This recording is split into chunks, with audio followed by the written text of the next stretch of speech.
বিসমিল্লাহির রহমানির রহিম। আজ 23শে ডিসেম্বর 2025। দৈনিক করতোয়া সংবাদপত্রের ঠিক পিছনে পৃষ্ঠায় আসছে একটি গুরুত্বপূর্ণ খবর। কৃষকের ফসল আসছে বীমার আওতায়। জলবায়ু ঝুঁকি ও মোকাবেলায় কৃষকের ফসলকে বীমার আওতায় আনতে সরকার আইন ও সংশোধনের উদ্যোগ নিয়েছে বলে জানিয়েছেন বীমা উন্নয়ন ও নিয়ন্ত্রণ কর্তৃপক্ষের ও ইডিআরএ চেয়ারম্যান আলম আসলাম আলম। তিনি বলেছেন, খসড়া আইনের আলোকে জলবায়ু ঝুঁকি বীমা নীতিমালা তৈরির কাজও শুরু হয়েছে। গতকাল সোমবার রাজধানী পল্টনে ইকোনমিক রিপোর্টার্স ফোরাম ইআরএফ কার্যালয়ে অর্থনৈতিক বিষয়ক সাংবাদিকদের জন্য আয়োজিত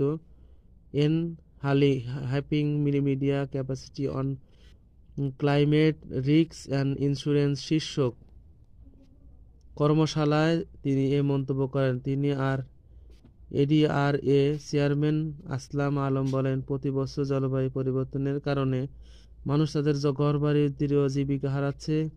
এর কারণে শক্তিশালী সামাজিক সুরক্ষা ও টেকসই বীমা ব্যবস্থা গড়ে তোলা অত্যন্ত গুরুত্বপূর্ণ। প্রচলিত বীমা ক্ষতির উপর নির্ভর করা হয়, তবে জলবায়ু পরিবর্তনের ঝুঁকিগুলো ভবিষ্যতের সঙ্গে সম্পৃক্ত।